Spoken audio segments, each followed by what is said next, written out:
Assalamualaikum warahmatullahi wabarakatuh. Perkenalkan, saya Mardatila Saryanti. Saya sebagai dosen Fakultas Kedokteran dan Ilmu Kesehatan Universitas Bengkulu. Saya juga sebagai Ketua Laboratorium Riset dan Ketua Unit Penelitian dan Pengabdian kepada Masyarakat. Pada kesempatan ini saya akan menyampaikan video pembelajaran salah satu modul, yaitu modul sel, genetika, dan biologi molekuler. Modul ini bertujuan untuk meningkatkan kemampuan mahasiswa dalam mengaplikasikan kerangka berpikir berlandaskan pada tingkat pemahaman selular, gen, hingga biomolekuler untuk memahami penyimpangan berupa patogenesis, patofisiologi suatu penyakit. Modul ini menggunakan metode pembelajaran blended learning, yaitu mengkombinasikan antara problem-based learning, yaitu berbasis kasus, dengan pembelajaran berbasis project atau team-based project. Kemudian di dalam modul ini juga mengacu beberapa penilaian, yaitu bersumber pada keaktifan dalam diskusi kelompok, kemampuan menyelesaikan kasus, kemudian kegiatan praktikum, serta ujian sumatif di akhir modul. Berdasarkan standar kompetensi dokter Indonesia, modul ini diharapkan mencapai 3 area kompetensi. Yang pertama yaitu area kompetensi landasan ilmiah ilmu kedokteran, kemudian area kompetensi pengelolaan masalah kesehatan masyarakat, serta area kompetensi pengelolaan informasi. Demikian pengantar untuk modul ini. Selamat menyaksikan video pembelajarannya. Terima kasih. Baik, Assalamualaikum warahmatullahi wabarakatuh. Waalaikumsalam warahmatullahi wabarakatuh. Selamat pagi. Pagi. Baik, terima kasih teman-teman. Alhamdulillah kita masih diberikan kesehatan ya hari ini sehingga bisa melaksanakan aktivitas kita. Hari ini kita akan melanjutkan kembali penyampaian materi, tapi kita akan lebih banyak diskusi ya hari ini. Topiknya, judulnya adalah tentang replikasi DNA dan juga ekspresi gen. Materi ini sangat erat kaitannya dengan topik-topik perkuliahan kita sebelumnya ya. Kita sudah membahas apa saja? Ada struktur dari membran sel, kemudian ada mekanisme transport membran ya. Oke, selain itu kita juga sudah membahas tentang struktur DNA dan juga RNA atau kita sebut dengan asam nuklear. Ya, baik. Sebelum kita masuk, ya, saya ingin refresh sebentar terkait dengan materi sebelumnya. Mengenai yang pertama adalah kita sudah belajar mengenai struktur membran sel. Ada yang mau menyampaikan struktur dari membran sel dan juga mekanisme transkursi? Silakan, Dava. Tadi kan seperti dijelaskan Ibu, kalau misalnya membran sel itu terbuat dari yang dimana bagian dalamnya itu sifatnya hidrofobik, makanya itu senyawa yang larut pada lemak itu lebih mudah, tapi yang pada air itu tidak bisa lewat. Oleh karena itu, makanya ada protein dan juga ada proses difusi pada transport membran. Maksudnya senyawa yang larut pada air. Baik. Terima kasih Dava. Jadi dari penjelasan singkat Dava tadi kita bisa menangkap bahwa struktur dari membran sel itu yang utama adalah tersusun atas lipid bilayer ya.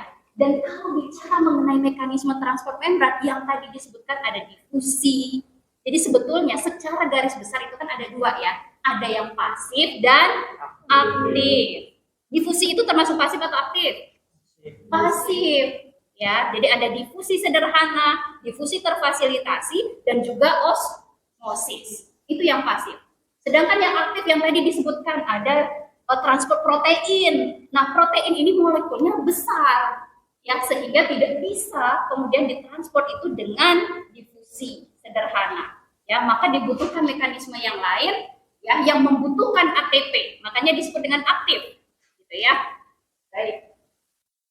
Berikutnya, kita juga sudah belajar mengenai struktur dari asam nukleat. Silakan yang bisa menjelaskan. Oke, silakan Dimas. Saya sudah Ibu jelaskan mengenai struktur. Ini struktur asam nukleat terdiri dari nukleotida, basis nitrogen yang berupa polimerinidin, beserta fosfat dan juga ada glukosa sebagai struktur. Oke, bisa dipahami teman-teman? Ya, jadi asam nukleat itu komponen utamanya itu ada nukleotida. Ya, nukleotida ini terdiri atas ada basa nitrogen yang tadi disebutkan purin dan pirimidin, kemudian ada gula pentosa sebagai backbone dari penyusun double helix gitu ya, dan juga ada fosfat. Gitu ya. Nah, jangan lupa juga terkait dengan struktur DNA dan RNA-nya. Bedanya apa? Gitu ya. Kemudian kalau DNA itu terdapat pada apa, gitu ya. Kemudian RNA juga nanti akan berperan pada proses apa. Baik, kita langsung masuk pada pembahasan hari ini, ya, yaitu terkait tadi replikasi DNA dan juga ekspresi gen. Jadi kenapa saya tambahkan di sini ada DNA, ada gen. Sudah kita pelajari ya bedanya ya. Apa itu DNA, apa itu gen. Ya, baik. Kita langsung saja. Sebelum kita masuk, saya selalu biasanya menyampaikan terkait dengan tujuan pembelajaran. Ya, karena penting sebelum kita mempelajari sesuatu, tetapkan dulu apa sih tujuan pembelajaran kita, supaya apa kita bisa mengevaluasi nanti di akhir. Ya, apa yang sudah kita dapatkan dari proses pembelajaran tersebut. Nah, yang pertama kita akan mendiskusikan. Ya, jadi sekali lagi kita akan berdiskusi mengenai mekanisme semi konservatif. Saya harap kalian juga sudah membaca, ya, sebelum perkuliahan ini sudah membaca beberapa referensi terkait dengan topik yang akan kita diskusikan hari ini. Jadi ada yang namanya mekanisme semi konservatif di dalam mekanisme replikasi DNA. Nah, di dalam prosesnya itu juga ada komponen-komponen yang terlibat. Ya, nanti akan ada protein, ada enzim, ya, nanti kita bahas lebih lanjut. Kemudian terkait dengan ekspresi gennya, ya, mekanisme dari ekspresi gen. Dan kita juga akan ada nanti studi kasus. Ya, studi kasus ini akan membahas mengenai bagaimana aplikasi dari teknik biologi molekuler di dalam mendiagnosis suatu penyakit. Ya, itu ada 3 tujuan pembelajaran kita hari ini. Oke, nah sebelum masuk pada mekanisme replikasi DNA, ada hal yang harus kita pahami dulu. Ya, ini gambar apa? Siklus sel. Ya, dan di sini ada. Ya, di sini ada terjadi DNA replication di dalam siklus sel. Baik, silakan ada yang bisa menjelaskan terlebih dahulu. Ini sudah kita pelajari juga mengenai siklus sel. Silakan.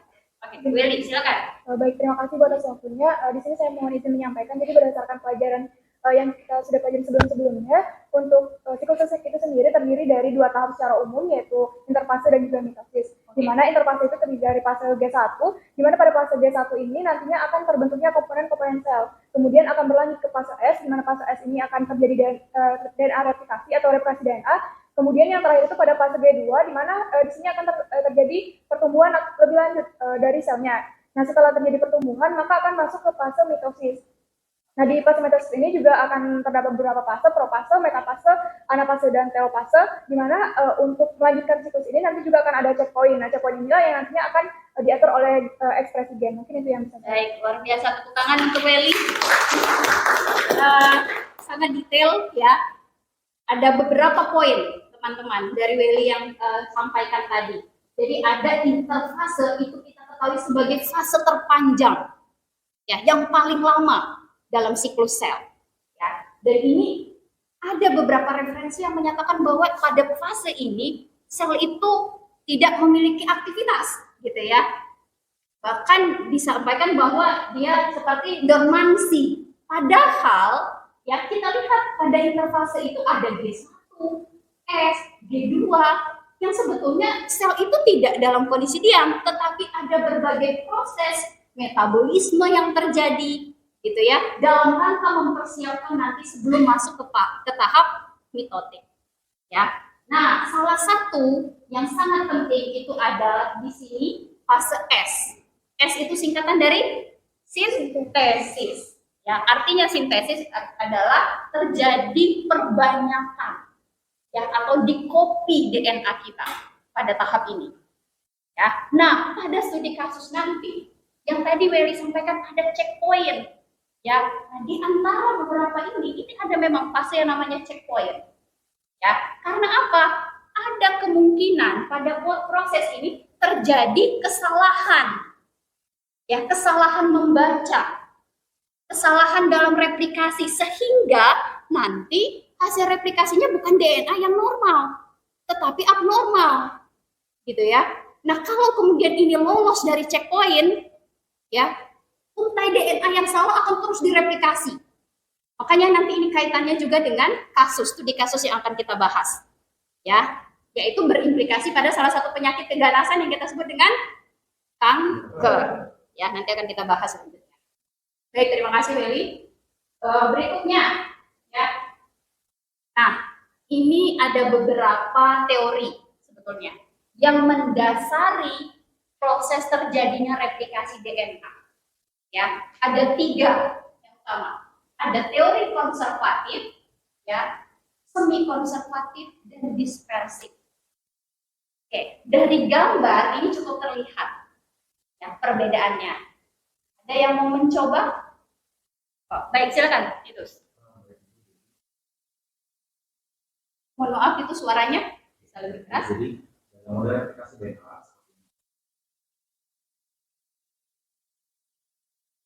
ini dari gambar. Replikasi DNA itu artinya DNA itu yang dikawinkan. DNA itu adalah pada konservatif. Iya, yang double strand ya. Bisa dikatakan yang konservatif itu berbeda dengan dua dari hasil obat itu, yang mana masing-masing ada satu yang salah satunya itu dia mengikuti yang aslinya.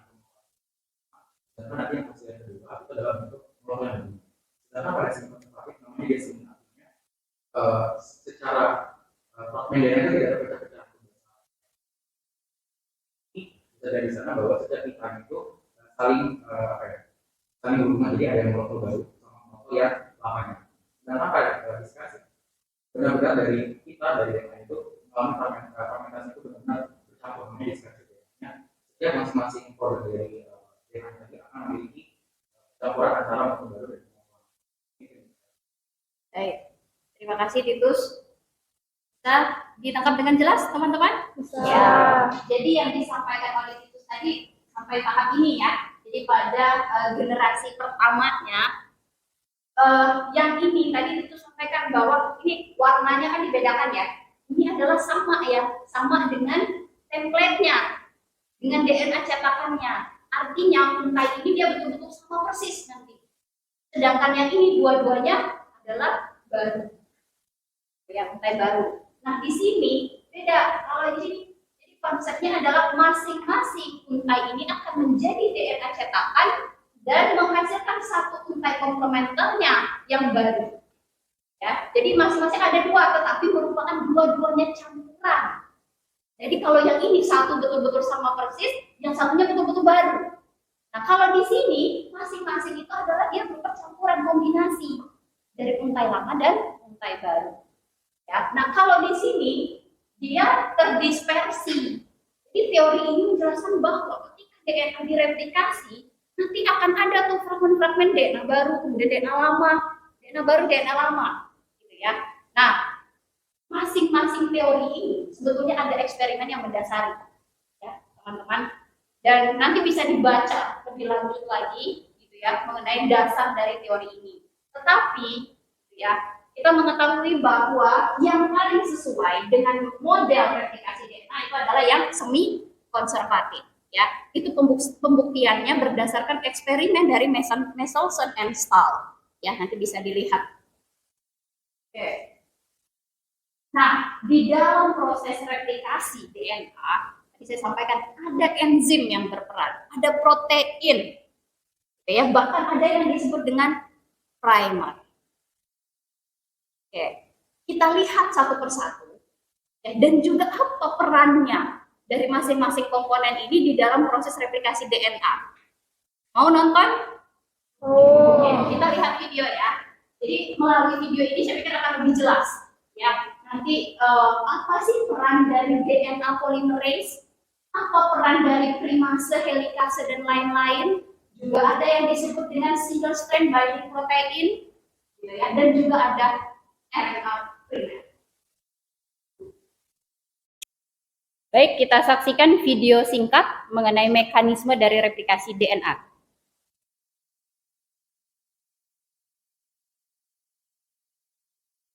DNA is a molecule made up of two strands, twisted around each other in a double helix shape.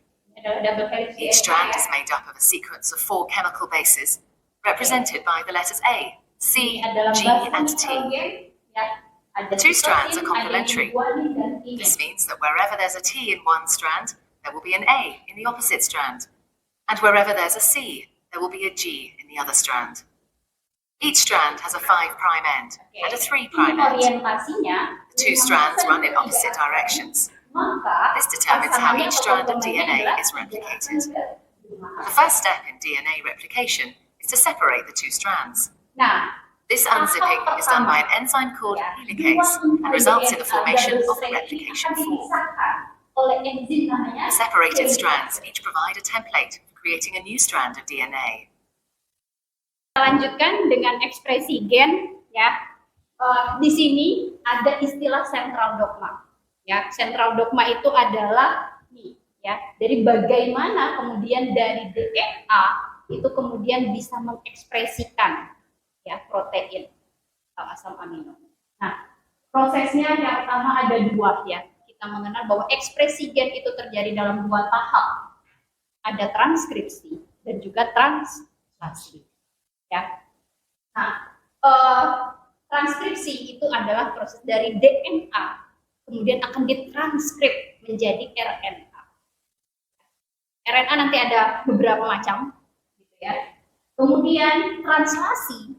Jadi dari hasil transkripsi tadi produknya ada kita kenal dengan mRNA atau messenger RNA. Nah, messenger RNA inilah kemudian yang akan menjadi cetakan untuk ditranslasi, ya, menjadi suatu asam amino atau protein yang menjalankan sebagian besar fungsi di dalam sel kita. Ya, kita mengetahui ada berbagai macam protein, gitu ya, di dalam tubuh kita. Nah, protein itu terbentuk dari proses ini. Baik, yang pertama transkripsi itu ada 3 tahap lagi, yaitu inisiasi tahap utamanya. Ya, nah ini ada kita lihat di sini suatu untai, gitu ya. DNA itu terdiri dari yang tadi kita sudah lihat pada replikasi DNA, gitu ya. Ternyata bagiannya itu ada yang disebut dengan promoter, gitu ya. Kemudian ada RNA coding sequence dan juga ada terminator nanti untuk mengakhiri proses transkripsi. Nah, inisiasi itu adalah proses ini, ya. Pengenalan pada bagian promoter.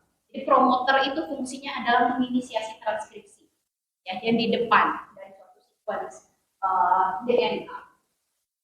Biasanya terdiri dari atas ini, ya, atau dikenal dengan tata box.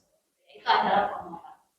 Nah, berikutnya ada ini adalah step-stepnya, gitu ya. Nanti kita bisa lihat lagi videonya, gitu ya. Video mengenai proses transkripsi itu akan lebih jelas. Kemudian tahap kedua ada elongasi. Ya, elongasi seperti pada replikasi tadi pemanjangan.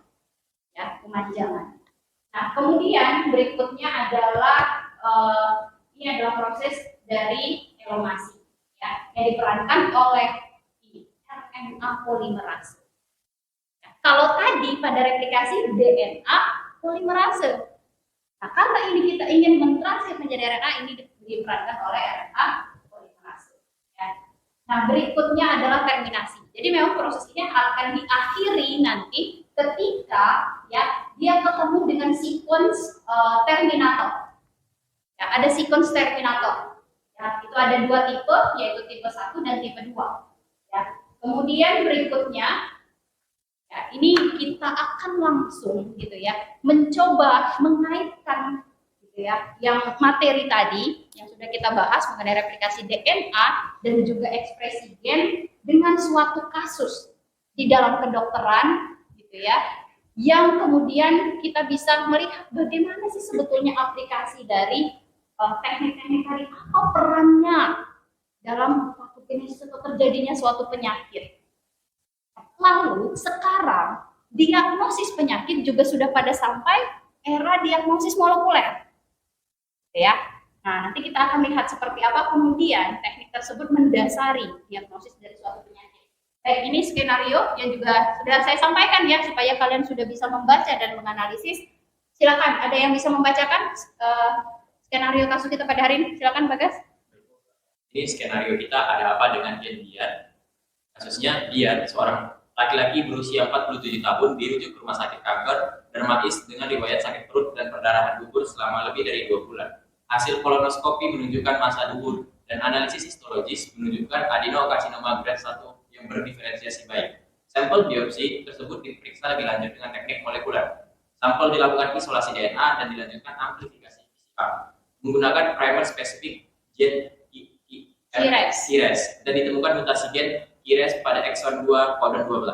Dia memiliki riwayat perokok aktif dan konsumsi alkohol dalam jumlah sedang, serta ayahnya meninggal akibat kanker kolorektal. Bagaimana mekanisme mutasi gen yang terjadi pada replikasi DNA dan perannya dalam perkembangan kanker kolorektal, serta bagaimana aplikasi teknologi biologi molekuler dalam menegakkan diagnosis kanker kolorektal. Baik, terima kasih Bagas. Jadi teman-teman supaya lebih paham lagi, ya sebetulnya apa sih kalau dampak misalnya tadi kesalahan baca dari pada proses replikasi, apa dampaknya? Ya, nah di sini sebelum lebih lanjut kita membahas, saya ada beberapa istilah yang perlu betul-betul kita pahami terlebih dahulu, gitu ya. Yang pertama ada di sini istilah isolasi DNA. Ada yang sudah membaca apa itu isolasi DNA? Silakan, Bagas, silakan. Ibu, di sini isolasi DNA adalah langkah untuk mengambil DNA dari suatu tempat untuk nantinya dilakukan. Oke, isolasi di sini atau ekstraksi, ya. Jadi suatu teknik untuk kita mendapatkan, ya, DNA yang kemudian DNA ini bisa kita gunakan untuk proses-proses yang selanjutnya, ya. Oke, bisa dipahami ya teman-teman? Isolasi DNA. Kemudian ada PCR. Nah, ini sebetulnya sudah sangat familiar, apalagi kita baru saja melewati pandemi COVID-19, ya, di mana salah satu pemeriksaan atau gold standarnya itu yang digunakan adalah dengan metode ini, ya, PCR. Silakan, ada yang mau menyampaikan apa itu PCR? Belum ada? Baik. Polymerase chain reaction. Kalau PCR itu adalah tadi polymerase chain reaction, artinya kalau secara sederhana reaksi polimerase berantai, teman-teman. Nah, ini betul-betul mengadopsi sebetulnya konsepnya dari replikasi DNA. Dia mengamplifikasi. Amplifikasi itu sama dengan kita memperbanyak, ya. Sama, replikasi juga memperbanyak, mengcopy.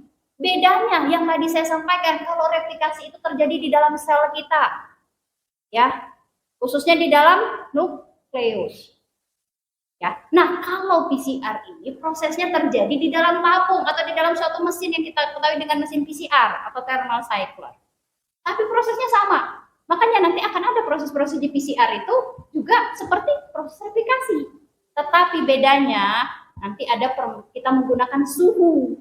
Jadi kalau tadi menggunakan helikase, gitu ya, untuk memisahkan untai DNA ganda, nah kalau di sini bukan menggunakan enzim, tetapi dia menggunakan suhu tinggi untuk memutus ikatannya, ya, suhunya bahkan di atas 90 derajat Celcius.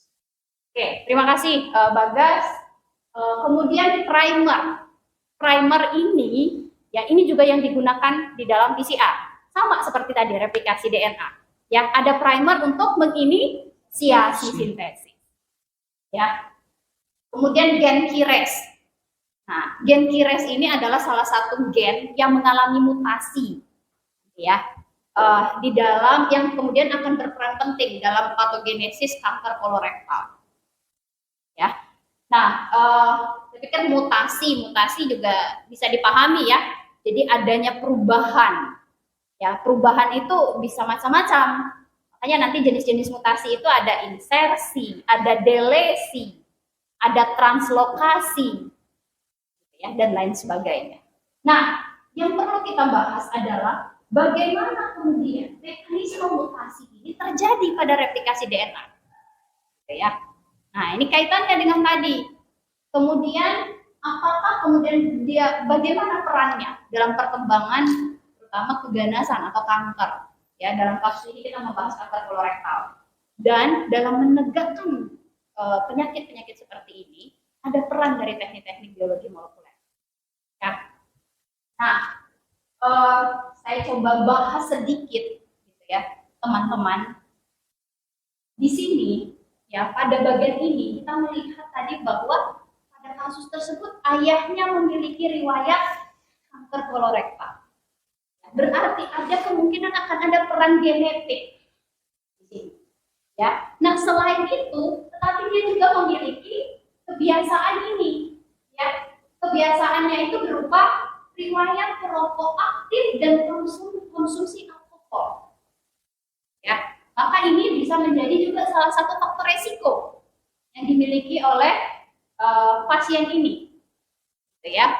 Hingga kemudian ada beberapa gejala yang dialami, ya kalau kita lihat pendarahan, gitu ya. Kemudian dilakukan beberapa pemeriksaan sehingga di situ disimpulkan ada adenokarsinoma grade 1. Nah, pemeriksaan molekuler akan berperan di sini selanjutnya, ya di sini. Jadi untuk memastikan, ya untuk mendiagnosis lebih lanjut, kita butuh pemeriksaan berbasis gen.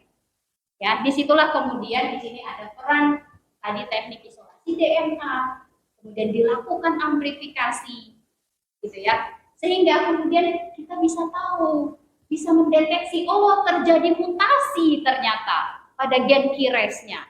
Nah itu bisa dideteksi dengan PCR. Ya, jadi itu lebih bisa ditegakkan lagi, gitu ya, bahwa karsinoma kolorektalnya ini karena ada salah satunya adalah mutasi pada gen KRAS-nya. Ya, sehingga ini akan berperan nanti untuk pada perkembangan kankernya, gitu ya, yang selanjutnya juga bisa mempengaruhi pada aspek terapinya. Karena sekarang sudah banyak berkembang terapi gen. Jadi dengan kita mengetahui gen mana yang mengalami mutasi, itu kemudian bisa diarahkan nanti. Oh, berarti bisa dilakukan nanti terapi gen untuk yang gen yang spesifik, ya, yang mengalami mutasi. Oke. Seperti itu, ya kira-kira, sehingga kemudian bisa lebih dibahas lebih lanjut mengenai patogenesis dari kolorektal ini, kanker kolorektal. Ya, baik.